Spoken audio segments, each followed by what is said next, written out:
All right. Welcome to Making Music. Hey, and this is part 2 of the Fender Custom Shop show. Last week we talked about some of the history of Fender and the Custom Shop, and this week I'm going to talk about some of the artist guitars and some of the more modern things that you're doing. This other direction. You guys are kind of the point man for the whole company, really. You're going to take it in a direction. And I got my Fender Crew shirt today. Yeah. My wife will be mad because it's wrinkled, but you know, hey, yeah. But tell us about what is this that you have here? Oh, but let me for those who didn't see us last week, I'm sorry, Mike. You know, we got 2 different guys. We got Mike Eldred, who is our custom shop director of sales and marketing for the custom division. Okay, of the custom division of Fender guitars. Okay. And Mark Blasquez, who's our regional sales manager. Yeah, district sales manager and all-around cool guy. All-around cool guy, and guitar players, both of them. You can tell they like what they do because they play these guitars and they sound good.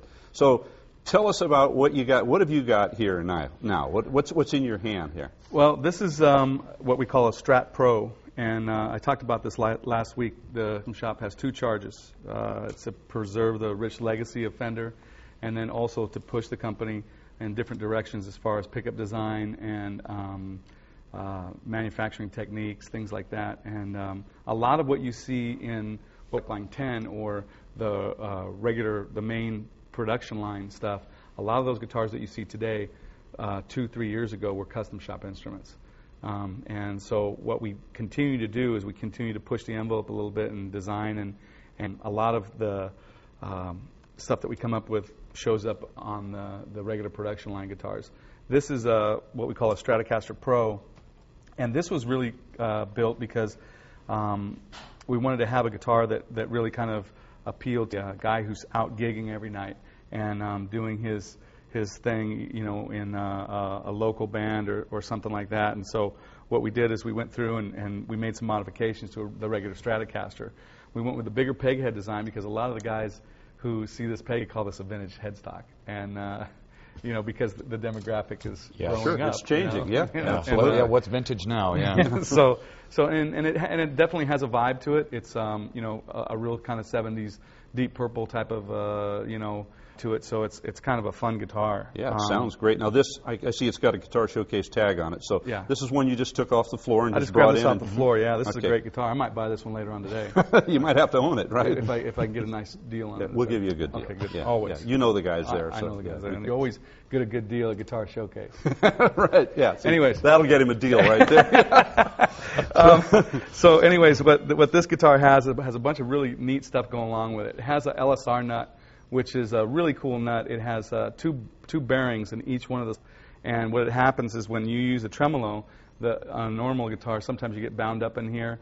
With this one, it just glides freely in there. Right. These are locking shallow tuners on the back of this. Really, really nice setup that has this on here. Now, we don't have the whammy bar on there. I should mention that many of our Stratocasters, you know, and I think we're a little remiss at Guitar Showcase, we don't put them on. We assume everybody knows that every Stratocaster, except for the hardtail, everyone comes with it, threads in that little hole there on the bridge and allows you to do the whammy bar stuff. Yep. and we just don't put them in there because it's in the case, comes with a guitar. Yeah. We didn't put one on there, and I really should have them on there, because that is part of the strategy. Just so you know, at NAMM shows and things, when I go to display the guitars, I never put the arm on them. I know. I always keep them in the case because to me it's better that way. Yeah, and we do it the same way, but I feel like I need to do it sometimes. But so this has a roller nut up here, so the strings rings. So it keeps in tune really good when you're using the tremolo system. The tremolo system is a design that we made in the custom shop that is specific to custom shop guitars right now. Okay. These are stainless steel saddles that are machined. Each one hand. One hand done, and then the block that's on this bridge is a machined piece of 1018 cold rolled steel. So it's not a cast block, which normally on this bridge design on the American Deluxe, it's a cast block. It's on and cast saddles, which has a sound of its own. Right. But is it safe to say though that a cast block that a block like this is going to be better sustaining kind of a thing? It's different. You never want to use better because it's just a different thing. What happens is it's a little brighter. Okay. And so what happens with that, we wanted, and you'll see when I get into these other things, because it's kind of like making a bouillabaisse, or a gumbo. You got to put all this stuff in, and it comes out this really nice, delicious thing, which is what this is. So this gives us a little bit more brightness out of it. It has a round lamb fingerboard, which I don't know if you can get a shot of that. Right at the edge right here? Right at the edge of the fingerboard, there's a curve.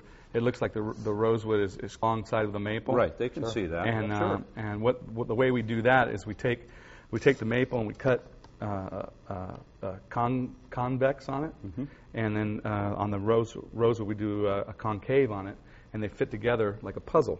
It's like this. And what happens is that now you have this it strengthens the neck. Absolutely. Fender is really the first company that ever started doing that, and it really makes a really nice, strong, sturdy neck. It also will brighten it up a little bit. Okay. So now you have the bridge going like this. You have this going on right here. You have this roller nut. And so you got a lot of stuff on the high-end brightness side now. What we've done here with the pickups, these are custom designed. These are SCN pickups. They're Sumerian Cobalt. They're a noiseless pickup design. They're wound in a way where they sound very thick and full. So I'll turn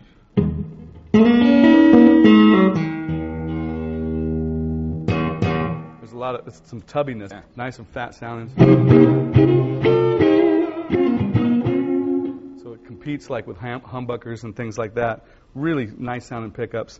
There's a 5-position switch in here so you can get all the in-between sounds.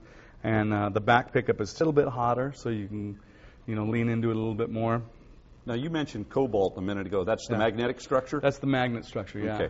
And so it's a rare earth type magnet, rather than just a common iron magnet, and that makes it hotter and sounds different. It's sounding. Okay. All these things affect tone. All these things affect the tone. A lot of guitars, like if Mark plays this guitar a little bit on the front pickup, go ahead, just play something. And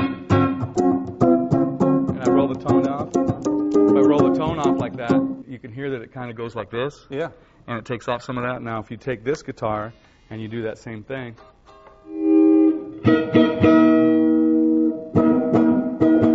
You still get that tone thing happening, but you don't lose any gain.